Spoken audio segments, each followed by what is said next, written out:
Prepare-se para conhecer a profecia mais impressionante dos últimos tempos, a profecia de Apocalipse 17, a visão da grande meretriz. Para quem não sabe, Apocalipse foi escrito pelo apóstolo João, o último apóstolo de Cristo a morrer. Ele foi levado para uma ilha chamada Patmos, onde Deus o mostrou em visões as coisas que iriam acontecer no futuro. Deus pediu para que ele escrevesse tudo o que visse e enviasse às 7 igrejas da época. E em uma de suas visões, ele viu essa grande meretriz, que é representada por uma mulher e simboliza uma igreja. Isso porque em Efésios 5, versículo 25 diz: Maridos, amai vossas mulheres, assim como Cristo também amou a igreja e se entregou por ela.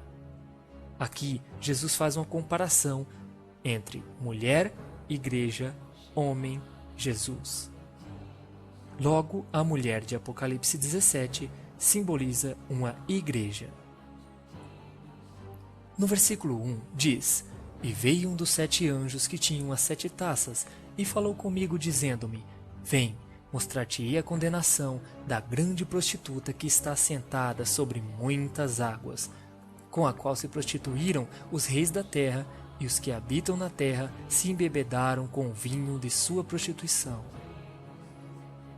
E levou-me em espírito a um deserto, e vi uma mulher assentada sobre uma besta de cor vermelha, que estava cheia de nomes de blasfêmias, e tinha 7 cabeças e 10 chifres.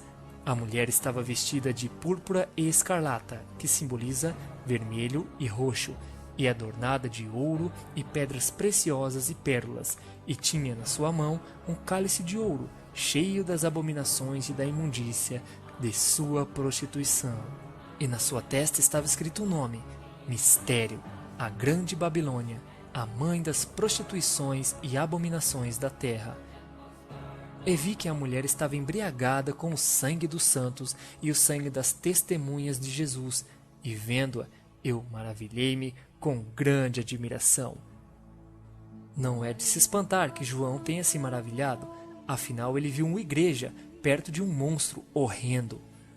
Durante a Segunda Guerra Mundial, o sistema papal foi responsável pela morte de mais de 100 milhões de judeus pelas mãos de Hitler. Talvez por isso a explicação que ela estava embriagada com o sangue dos santos e das testemunhas de Jesus. No versículo 7 continua dizendo: E o anjo me disse: Por que te admiras? Eu te direi o mistério da mulher e da besta que é atrás, a qual tem 7 cabeças e 10 chifres. A besta que vistes foi e já não é, e há de subir do abismo, e irá à perdição, e os que habitam na terra, cujos nomes não estão escritos no livro da vida, desde a fundação do mundo, se admirarão, vendo a besta que era e já não é, mas que virá. Aqui há sentido que tem sabedoria. As 7 cabeças são 7 montes sobre os quais a mulher está assentada. Mais uma grande semelhança da Igreja Católica com a profecia. Sabendo que a Igreja Católica é a única que se localiza sobre 7 montes no Vaticano. No versículo 10 diz: E são também 7 reis, 5 já caíram, um existe e outro ainda não é vindo, e quando vier, convém que dure um pouco de tempo. A questão dos reis é bem simples. Em 1929 foi assinado um tratado chamado Tratado de Latrão. Neste acordo, Benito Mussolini, um dos protagonistas da Segunda Guerra Mundial, doava um pedaço de terra ao Vaticano. Sendo assim, desde então, o Vaticano começava a mandar em seu próprio território, funcionando como se fosse um regime monárquico. E todos nós sabemos que é na monarquia que atuavam os reis. Sendo assim, os papas, que são a autoridade máxima no Vaticano, se tornaram reis, e o Vaticano se tornou um Estado próprio e começou a ser chamado de Estado Independente do Vaticano. Então não fica difícil de contar os 7 reis da profecia, ainda mais quando cita que o 7º iria reinar por pouco tempo, e foi de fato o que aconteceu com Bento XVI, não foi? No versículo 11 continua dizendo: E a besta que era e já não é, ela também é o 8º, e é do 7, e vai à perdição. Entendendo a profecia deste modo, um dos 7 últimos papas seria a besta. Seria o Papa Francisco a besta? Não. E vamos entender por que não é ele e saberemos ainda nesse vídeo quem é a besta. No versículo 12 diz: "E os 10 chifres que viste são 10 reis, que ainda não receberam reino, mas receberão poder como reis junto com a besta durante 1 hora. Estes têm o mesmo intento e entregarão o poder e autoridade à besta. Estes combaterão contra o Cordeiro, e o Cordeiro os vencerá, porque é o Senhor dos senhores e o Rei dos reis. Vencerão os que estão com ele, chamados eleitos e fiéis." No versículo 15 diz: "E disse-me: as águas que vistes, onde se assenta a prostituta, são povos, multidões, nações e línguas." No versículo 16 diz: "E os 10 chifres que vistes na besta são os que odiarão a prostituta, e a colocarão desolada e nua, e comerão sua carne, e a queimarão no fogo." Porque Deus tem posto em seus corações que cumpram seu intento, e tenham a mesma ideia, e que deem à besta o seu reino, até que se cumpram as palavras de Deus. "E a mulher que vistes é a grande cidade que reina sobre os reis da terra", ou seja, a Babilônia espiritual. Agora vamos até Apocalipse 13, saber quem é a tal besta da qual o Apocalipse 17 fala tanto. Logo no versículo 1 de Apocalipse 13 diz: "E vi subir do mar uma besta que tinha 7 cabeças e 10 chifres, e sobre os seus chifres 10 diademas, e sobre suas cabeças um nome de blasfêmia." Note que a besta de Apocalipse 17 tem apenas os 10 chifres, já a de Apocalipse 13 tem os 10 chifres com 10 diademas. Os chifres, como vimos, representam 10 reis, certo? Em Apocalipse 17:12 diz: "E os 10 chifres que vistes são 10 reis, que ainda não receberam reino, mas receberão poder como reis durante 1 hora, juntamente com a besta." Ou seja, em Apocalipse 13, esses reis já receberam reino, porque estão coroados e estão reinando junto com a besta. Agora compare alguns versículos. Em Apocalipse 13:3 diz: "E vi uma das suas cabeças como ferida de morte, e a sua chaga mortal havia sido curada, e toda a terra se maravilhou após a besta." Em Apocalipse 17:8 diz: "A besta era e não é, e há de subir do abismo." Ou seja, é algo que era vivo, não é mais e voltará a ser vivo novamente, como ressuscitado, porque sua chaga mortal foi curada. Diz que a besta há de subir de um abismo. Fala-se mais de um abismo em Apocalipse 9, na 5ª trombeta.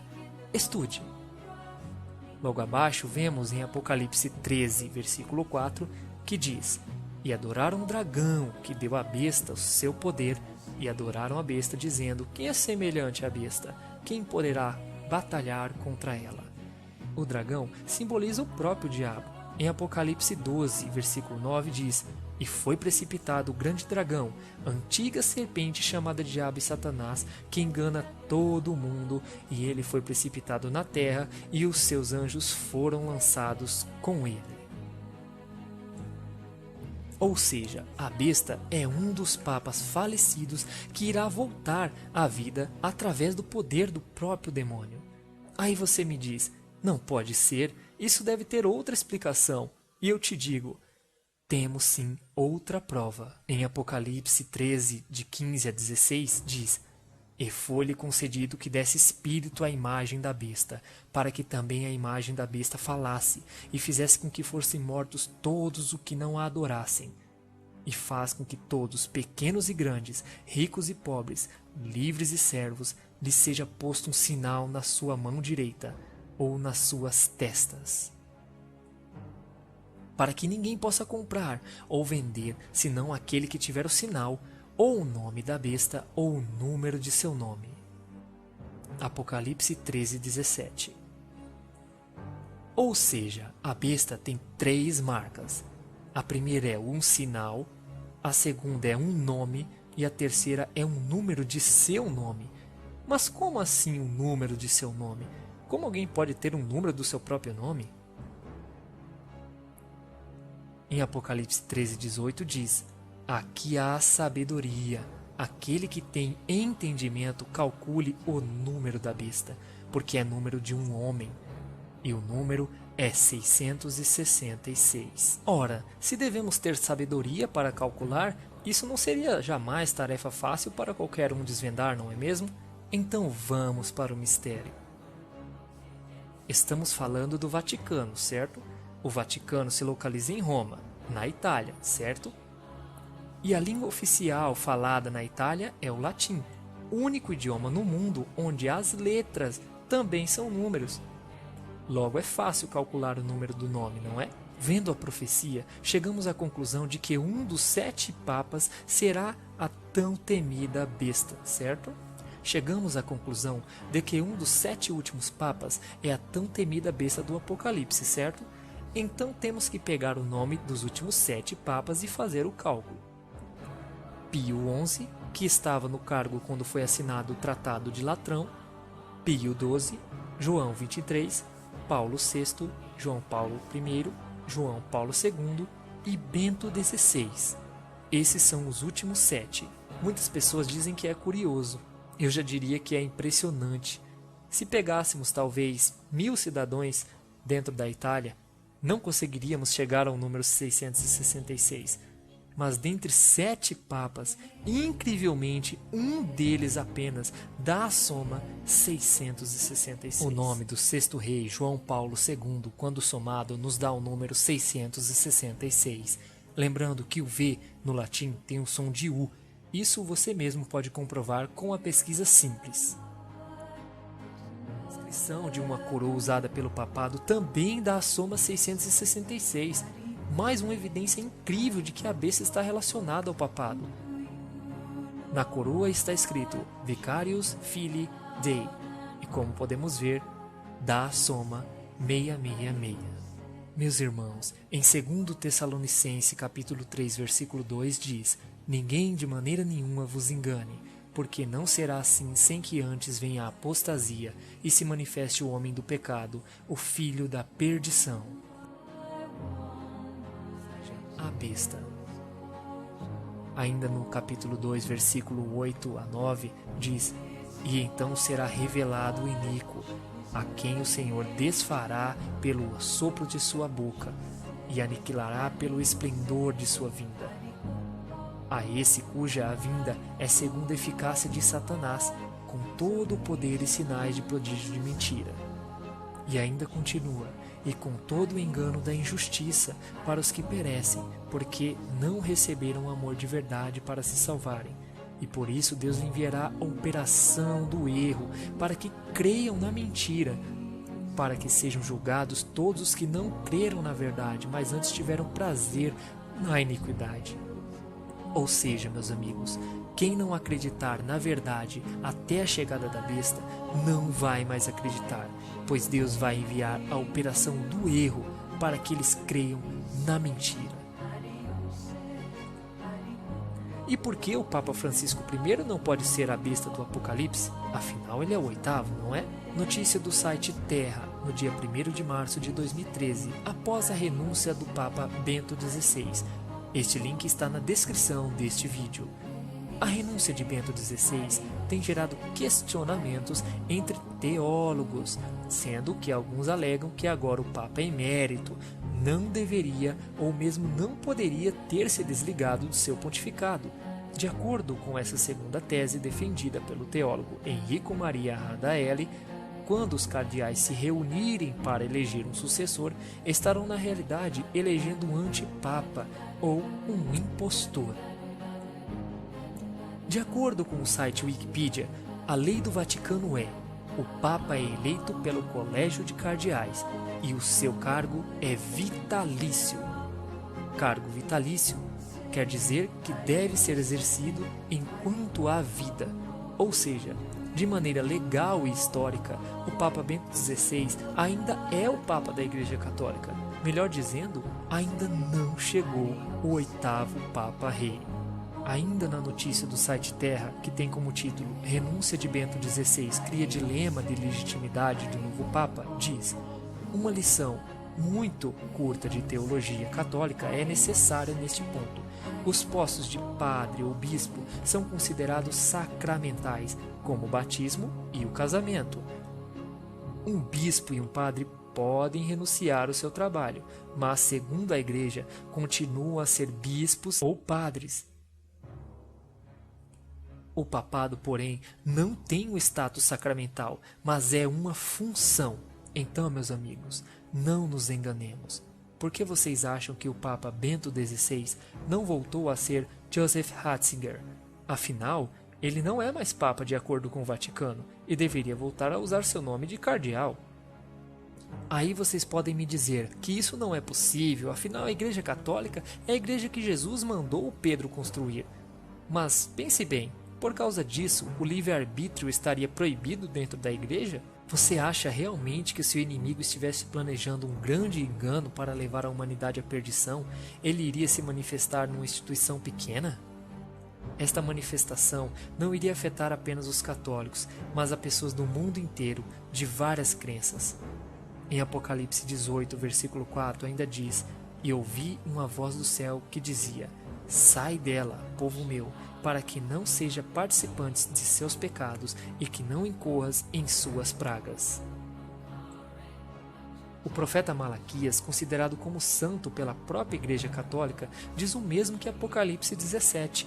Ele descreveu os últimos 115 papas da história. E de acordo com sua profecia, Bento XVI seria também o penúltimo. Ele diz assim: na perseguição final à Sagrada Igreja Romana, reinará Pedro Romano, que alimentará o seu rebanho em meio de muitas turbulências, sendo então destruída a cidade das 7 colinas, e o formidável juiz julgará o povo. Não há outra explicação tão convincente quanto esta e com tantas semelhanças. Isto é uma profecia revelada diante de seus olhos.